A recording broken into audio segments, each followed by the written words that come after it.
قومی اسمبلی میں رہتے ہوئے اپنی سیاسی جنگ آگے بڑھانے کے بجائے استعفی دینے اور پھر دو صوبائی اسمبلیاں تحلیل کرنے کے بعد سابق وزیر اعظم عمران خان نے اپنے دونوں ہاتھ تو خود ہی کاٹے، لیکن اب جب اسپیکر قومی اسمبلی کی جانب سے عمران خان کے ساتھیوں کے استعفے قبول کیے جا رہے ہیں تو وہ بالبلا اٹھے ہیں اور اپوزیشن لیڈر کا عہدہ حاصل کرنے کی خاطر واپس قومی اسمبلی جانے کا عندیہ بھی دے دیا ہے۔ سوال یہ ہے کہ جب وہ مستعفی ہونا ہی نہیں چاہتے تھے تو پھر استعفے کیوں دیے؟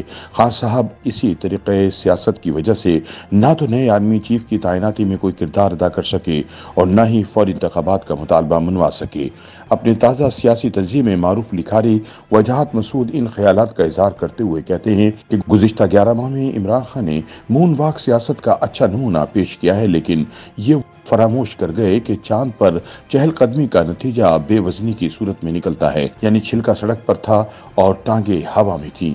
جیسا کہ ہم جانتے ہیں پاکستان کے عوام امریکہ سے بے حد نفرت کرتے ہیں، اس میں دائیں بازو کے قدامت پسند طبقے اور بائیں بازو کے ترقی پسند طبقے کی تمیز نہیں۔ قدامت پسند پاکستانی امریکہ کو اخلاقی باختگی اور اسلام دشمنی کا مرکز قرار دیتے ہیں۔ ہمیں شکوہ ہے کہ امریکہ نے کشمیر حاصل کرنے میں پاکستان کی مدد نہیں کی، دوسری طرف ترقی پسند پاکستانی امریکہ کو عالمی سامراج اور سرمایہ دارانہ استحصال نیز چھوٹی قوموں کے خلاف سازشوں کا ذمہ دار سمجھتے ہیں۔ ہمیں مسئلہ فلسطین پر عربوں کے مقابلے میں اسرائیل کی امریکی حمایت بھی ناپسند ہے، لیکن دلچسپ بات یہ ہے کہ تمام پاکستانی شہری بلا امتیاز امریکی سفارت خانے کے باہر ویزے کی درخواست کے لیے یکساں ذوق و شوق سے قطار میں کھڑے ہوتے ہیں۔ بیماری کا علاج کرانا ہو یا بچوں کی تعلیم یا پھر ریٹائرمنٹ کے بعد نامعلوم ذرائع سے حاصل اثاثوں کے بل پر خوشگوار شام زندگی کا خواب ہو، امریکہ کا ہی رخ کرتا ہے۔ 60 اور 80 کی دہائیوں اور پھر موجودہ صدی کے پہلے اشرے میں امریکی ڈالروں کی بارش پر اہل پاکستان پھولے نہیں سماتے تھے۔ ان تین ادوار میں بالترتیب ایوب خان، ضیاء الحق اور پرویز مشرف پاکستان پر مسلط تھے۔ وجاہت مسعود کہتے ہیں کہ اب دنیا بدل رہی ہے، ابھرتی ہوئی معاشی طاقت بھارت کے امریکہ سے خصوصی تعلقات ہیں، دوسری طرف چین اور امریکہ میں تجارت کا حجم 760 ارب ڈالر کے ہندسے کو چھو رہا ہے۔ بھارت اور چین کے بیچ پاکستان معاشی بدحالی کا ایک منطقہ بن کر رہ گیا ہے، جس کے زر مبادلہ کے ذخائر 10 ارب ڈالر سے نہیں بڑھتے۔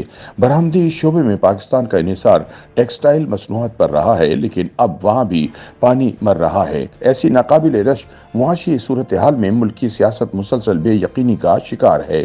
دو صوبوں کی اسمبلیاں تحلیل ہو چکی اور وفاقی حکومت آئندہ موسم گرما میں عام انتخابات کے انتظار میں ہے۔ سچ یہ ہے کہ سیاسی بحران کی بنیادی ذمہ داری عمران خان پر عائد ہوتی ہے، جنہوں نے عدم اعتماد کے مسلمہ پارلیمانی طریقہ کار سے انکار کر کے ملک کو مفلوج کر رکھا ہے۔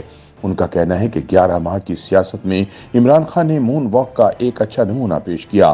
جھگڑا تو سادہ تھا۔ عمران نومبر 2022 میں اپنی مرضی کا فوجی سربراہ مقرر کر کے جمہوری سیاسی قوتوں کو ملیہ میٹ کرنا چاہتے تھے، لیکن معاشی، سیاسی اور سفارتی سطح پر کارکردگی صفر تھی۔ عمران خان کے نقارچی حالیہ مہینوں میں دعویٰ کر رہے ہیں کہ 2022 کی ابتدا میں عمران خان تیزی سے غیر مقبول ہو رہے تھے، لیکن وزارت عظمیٰ سے ہٹائے جانے کے بعد ان کی مقبولیت بڑھ گئی۔ سوال یہ ہے کہ کیا ان اصحاب نے عمران حکومت کے آخری مہینوں میں کسی تحریر یا بیان میں عمران کی عدم مقبولیت کا اعتراف کیا تھا؟ یہ جھوٹ وہ اب اس لیے بول رہے ہیں کہ اپریل میں عدم اعتماد کو جمہوری قوتوں کی غلطی قرار دیا جا سکے۔ حقیقت یہ ہے کہ تحریک عدم اعتماد کے نتیجے میں پروجیکٹ عمران کی ٹھیکریاں چوراہے میں بکھری ہوئی ہیں۔ عمران نے تحریک عدم اعتماد کا خیر مقدم کیا، لیکن جب حکومت جاتی نظر آئی تو سائفر نامی کاغذ کا ایک پرزہ نکال لائے اور پھر اس نام نہاد سازش سے بھی پیچھے ہٹ گئے۔ تحریک عدم اعتماد کے عمل کو طول دینے کی پوری کوشش کی۔ قومی اسمبلی تحلیل کرنا چاہی، جب کوئی بس نہ چلا تو قومی اسمبلی سے استعفوں کا اعلان کر کے باہر چلے آئے۔ دستور کا کوئی حوالہ دیے بغیر فوری انتخابات کا مطالبہ کیا۔ 25 مئی کو عدالتی حکم کی سراسر خلاف ورزی کرتے ہوئے ریڈ زون تک جا پہنچے۔ پرویز الہی کو وزیر اعلیٰ بنا کر پنجاب پر قبضہ برقرار رکھنے کی کوشش کی۔